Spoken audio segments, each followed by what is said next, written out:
വിഷുവിനോടനുബന്ധിച്ച് നിരവധി ആചാരങ്ങൾ നിലനിൽക്കുന്നു. ചാലിടിൽ കർമ്മം, കൈക്കോട്ടുചാൽ, വിഷുക്കരിക്കൽ, പത്താമുദയം, വിഷുവേല എന്നിവ. അടുത്ത ദിവസം ക്ഷേത്രനട തുറന്ന പൂജാരി ശരിക്കും അമ്പരന്നു. മരം പെട്ടെന്ന് മഞ്ഞപ്പൂക്കൾ കൊണ്ട് നിറഞ്ഞ് ശോഭനമായി. വിഷുവുമായി ബന്ധപ്പെട്ട ഒന്നാണ് കണിക്കുന്ന. കൊന്നപ്പൂ വിഷുക്കാലത്ത് കേരളത്തിൽ നിന്നും പൂത്തു നിൽക്കുന്നത് നയനാനന്ദകരമായ കാഴ്ചയാണ്. കന്നികാരം എന്നും അറിയപ്പെടുന്ന കൊന്നപ്പൂ കേരളത്തിന്റെ സംസ്ഥാന പുഷ്പമാണ്. നമസ്കാരം. വിഷുവുമായി ബന്ധപ്പെട്ട പുതിയ വീഡിയോയിലേക്ക് ദീപാരാധന മലയാളം നിങ്ങളെ സ്വാഗതം ചെയ്യുന്നു.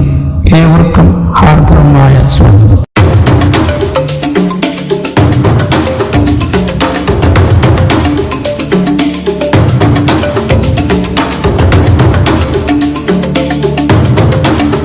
വിഷുവിനായി നാട് ഒരുങ്ങുമ്പോഴേക്കും കുന്നകളും പൂത്തു തുടങ്ങും. വേനലിൽ സ്വർണത്തിന്റെ നിധിശേഖരം തരുന്ന വൃക്ഷം എന്നാണ് കുന്നകളെപ്പറ്റി പുരാണങ്ങളിൽ പറയുന്നത്. മറ്റൊരു ഉപയോഗമില്ലാതെ ഈ വൃക്ഷം വിഷുക്കാലത്ത് പൂത്തിരുന്നതിനാലാവാം ഈ പൂവും വിഷുച്ചടങ്ങുകളുമായി ബന്ധപ്പെടുന്നത് എന്ന് ചരിത്രകാരന്മാർ കരുതുന്നു. വിഷുവിനോടനുബന്ധിച്ച് നിരവധി ആചാരങ്ങൾ നിലനിൽക്കുന്നു. ചാലിടിൽ കർമ്മം, കൈക്കോട്ടുചാൽ, വിഷുക്കരിക്കൽ, പത്താമുദയം, വിഷുവേല എന്നിവ ഇതിൽ ചിലതു മാത്രം. ഐശ്വര്യത്തിന്റെയും പ്രതീക്ഷയുടെയും ഉത്സവമാണ് വിഷു. മേടം 1 വിഷു ആഘോഷിക്കുന്നത്. അടുത്ത ഒരു വർഷത്തെ ഫലത്തെക്കുറിച്ച് ഇക്കാലയളവിൽ ജനങ്ങൾ ചിന്തിക്കുന്നു. ഇതിന് വിഷുഫലം എന്നാണ് പറയുന്ന പേര്. വിഷുക്കണി ഒരുക്കുക, കണി കാണുക, കൈനീട്ടം വാങ്ങുക, പുതുവസ്ത്രങ്ങൾ ധരിക്കുക, കുടുംബാംഗങ്ങൾ ഒന്നിച്ച് വിഷുസദ്യ കഴിക്കുക എന്നിവ വിഷുവിന്റെ പ്രധാന ചടങ്ങുകളാണ്. കൊന്നയും മഞ്ഞപ്പൂക്കളും വിഷുവിന് പ്രധാനമാണ്. കേരളത്തിൽ മാത്രമല്ല, അതിർത്തിയോട് ചേർന്ന് കിടക്കുന്ന പ്രദേശങ്ങളിലും വിഷു ആഘോഷിക്കാറുണ്ട്. ഇന്ത്യയിലെ മിക്ക സംസ്ഥാനങ്ങളിലും സമാന രീതിയിലുള്ള ആഘോഷങ്ങൾ ഉണ്ട്. അവയെല്ലാം ഭാരതത്തിൽ മുമ്പ് നിലവിലിരുന്ന പഞ്ചാംഗം പ്രകാരമുള്ള വർഷാരംഭത്തിന്റെ ആഘോഷമാണ്. പൊലിക പൊലിക ദൈവമേ തൻ നെൽ പൊലിക എന്നും മറ്റുമുള്ള പുള്ളുവപ്പാട്ടും വിഷുവിന്റെ ഐശ്വര്യദായക സ്വഭാവത്തെയാണ് കാണിക്കുന്നത്. വിഷുവിന് ചെയ്യുന്ന കാര്യങ്ങളുടെ ഫലങ്ങൾ അടുത്ത ഒരു വർഷക്കാലം വരെ നിലനിൽക്കുന്നു എന്നാണ് പരക്കെയുള്ള വിശ്വാസം. കേരളത്തിൽ ശ്രീകൃഷ്ണന്റെ ആരാധനയുമായി ബന്ധപ്പെട്ട് വിഷുവിന് പ്രത്യേക പ്രാധാന്യമുണ്ട്. വിഷുവിന് ഭക്തലക്ഷങ്ങൾ ഒഴുകിയെത്തുന്ന ക്ഷേത്രമാണ് ഗുരുവായൂർ. ശബരിമലയിലെയും സ്ഥിതി വ്യത്യസ്തമല്ല. കേരളത്തിലെ വിഷുവുമായി ഏറെ സമാനതകളുള്ള വിഷു പർബ എന്നൊരു ആഘോഷം തുളുനാട്ടിൽ ആഘോഷിക്കാറുണ്ട്. ഇനി കൊന്നമരത്തിന്റെ ചരിത്രപരമായ ഐതിഹ്യത്തിലേക്ക് വരാം.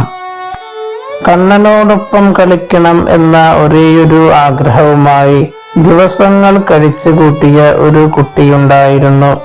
അവൻ അതിനുവേണ്ടി മാത്രം പ്രാർത്ഥിച്ചു. ആ പ്രാർത്ഥനയിൽ മനം നിറഞ്ഞ ശ്രീകൃഷ്ണൻ ഉണ്ണിക്കണ്ണന്റെ രൂപത്തിൽ ആ ബാലന്റെ മുന്നിൽ പ്രത്യക്ഷനായി. നിന്നെ കാണുന്നതിനല്ലാതെ എന്തു ഭാഗ്യമാണ് ഞാൻ ആവശ്യപ്പെടേണ്ടത് എന്നാണ് വരം ചോദിക്കാൻ ആവശ്യപ്പെട്ട ശ്രീകൃഷ്ണനോട് കണ്ണീരോടെ കുട്ടി ചോദിച്ചത്. കുട്ടിയുടെ ആത്മാർത്ഥ ഭക്തി മനസ്സിലാക്കിയ ഭഗവാൻ തന്റെ അരഞ്ഞാണം സമ്മാനമായി നൽകി. ഭഗവാൻ തനിക്ക് തന്ന സമ്മാനം എന്ന് പറഞ്ഞ് ഈ അരഞ്ഞാണം കുട്ടി പലരെയും സന്തോഷത്തോടെ കാണിച്ചു. ആരും അത് വിശ്വസിക്കാൻ തയ്യാറായില്ല. അടുത്ത ദിവസം ക്ഷേത്രനട തുറന്ന പൂജാരി ശരിക്കും അമ്പരന്നു. വിഗ്രഹത്തിൽ ചാർത്തിയിരുന്ന അരഞ്ഞാണം അവിടെയുണ്ടായിരുന്നില്ല. ഈ വാർത്ത കേട്ടവരെല്ലാം കുട്ടിയിൽ മോഷണം കുറ്റം ആരോപിച്ചു. കുട്ടിയെ ആളുകൾ കള്ളനെന്ന് വിളിക്കുന്നത് അമ്മയ്ക്ക് സഹിക്കാൻ കഴിഞ്ഞില്ല. അവൾ കോപതാപങ്ങളോടെ ബാലനെ അടിച്ച് അരഞ്ഞാണം വലിച്ചെറിഞ്ഞു. അത് ഒരു കൊന്നമരത്തിൽ കുടുങ്ങി. മരം പെട്ടെന്ന് മഞ്ഞപ്പൂക്കൾ കൊണ്ട് നിറഞ്ഞ് ശോഭനമായി. ഇത് പിന്നീട് കണിക്കൊന്ന എന്ന് അറിയപ്പെടാൻ തുടങ്ങി. ആ ദിവസമാണ് വിഷു എന്നാണ് ഒരു ഐതിഹ്യം.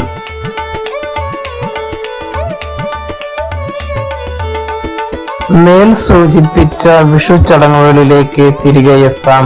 വിഷു സദ്യയ്ക്ക് മുമ്പായി നടത്തുന്ന ആചാരമാണ് ചാലിടിൽ കർമ്മം. വിഷു ദിവസം ആദ്യമായി നിലം ഉഴുതുമറിച്ച് വിത്ത് ഇടുന്നതിന് ചാലിടിൽ എന്നാണ് പറയുക. കുളിപ്പിച്ച് കുറിതൊട്ട് കൊണ്ടുവന്ന കന്നുകാലികളെ കൂട്ടി വയൽ ഉഴുതുമറിക്കുന്നു. അതിനുശേഷം ചാലുകളിൽ അവിൽ, മലർ, ഓട്ടട എന്നിവ നിവേദിക്കുന്നു. ഇതാണ് ചാലിടിൽ കർമ്മം. വിഷു സദ്യയ്ക്ക് ശേഷം നടത്തുന്ന ഒരു ആചാരമാണിത്. പുതിയ കൈക്കോട്ട് കഴുകി കുറിതൊട്ട് കൊന്നപ്പൂക്കൾ കൊണ്ട് അലങ്കരിച്ച് വീടിന്റെ കിഴക്ക് പടിഞ്ഞാറ് ഭാഗത്ത് വെച്ച് പൂജിക്കുകയും അതിനുശേഷം കുറച്ചു സ്ഥലത്ത് കൊത്തിക്കിളച്ച് കുഴിയെടുത്ത് അതിൽ നവധാന്യങ്ങൾ, പച്ചക്കറി വിത്തുകൾ എന്നിവ ഒരുമിച്ച് നടുന്നു. പാടങ്ങളിൽ കൃഷിയിറക്കിക്കഴിഞ്ഞ കർഷകർ പറമ്പിലെ കൃഷിയിലും തുടക്കമിടുന്നു എന്ന് സൂചിപ്പിക്കുവാനാണ് ഈ ആചാരം നടത്തുന്നത്. പ്രധാന ചടങ്ങായ വിഷുക്കണി ദർശനത്തെക്കുറിച്ച് പറഞ്ഞുകൊണ്ട് വീഡിയോ അവസാനിപ്പിക്കാം. വീഡിയോ ഇഷ്ടമായാൽ ലൈക്ക് ചെയ്യാനും ഷെയർ ചെയ്യാനും കമന്റ് ചെയ്യാനും സബ്സ്ക്രൈബ് ചെയ്യാനും മറക്കാതിരിക്കുക. മേടമാസം 1-ാം തീയതിയിലെ ആദ്യ കാഴ്ചയെ കണി കാണുക അഥവാ കണി ദർശനം എന്നാണ് പറയുക. വിഷുക്കണിയൊരുക്കുന്നതിനെ കുറിച്ച് വിശദമായി ഒരു വീഡിയോ ചെയ്തിട്ടുണ്ട്. ലിങ്ക് ഡിസ്ക്രിപ്ഷനിൽ കൊടുക്കാം.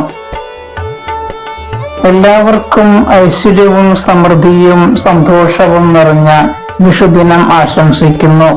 നല്ല തീരുമാനങ്ങൾ എടുക്കുന്നതിന് ഒരു തുടക്കമാവട്ടെ 2025 വിഷു എന്ന് ഹൃദയപൂർവ്വം ആത്മാർത്ഥമായി ആശംസിച്ചുകൊണ്ട് ദീപാരാധന മലയാളം.